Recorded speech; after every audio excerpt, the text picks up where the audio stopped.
kita eh.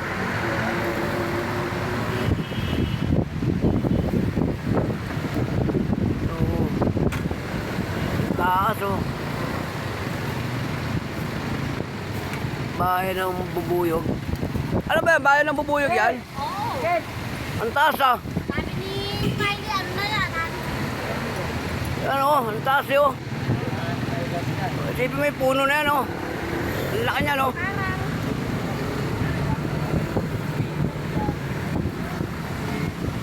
Tapos nasa mataas silang lugar. Ayan oh. Ipunuin mo naman ako, ang daya mo naman eh. Kahit kulang ko, 20 binibigay. Honeybee ba yan? O, yan, honeybee, karian. Uy, Yung honeybee. Anong puno ba to? kamote. Puno ng kamote?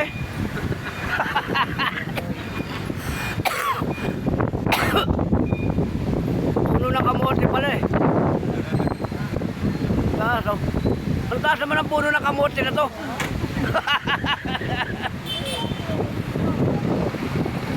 Tapos ang bunga niya nasa sanga. Tapos mayroon pang bagong karian, honeybee. Ang laki ng puno ng kamote, no?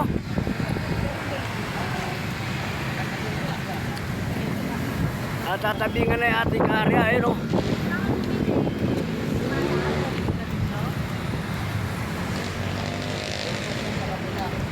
Paano ko kaya akitin to, no?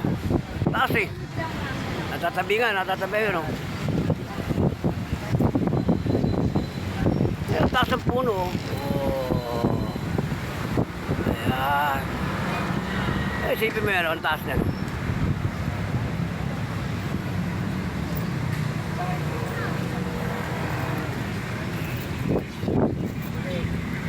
Kaya anong puno to? Puno ng kamote? Alam ba? Kaya anong puno kaya to? Alam mo kung anong puno yan? Anong puno to? Hindi ko lang alam, di ako mahilig sa mga puno eh. Titignan ko kasi ano yung... Ano ito, yung parang ng bubuyog? Oo, honeybee. Yung taas. Malaki na ata eh. Hello.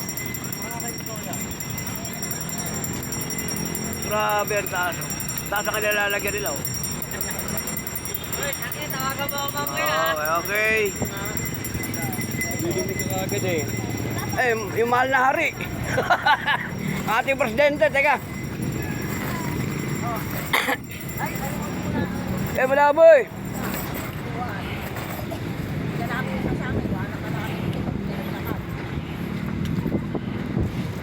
Sige, pasok. Kalimat kanan tayo. 3, 4, 5. Sige, okay.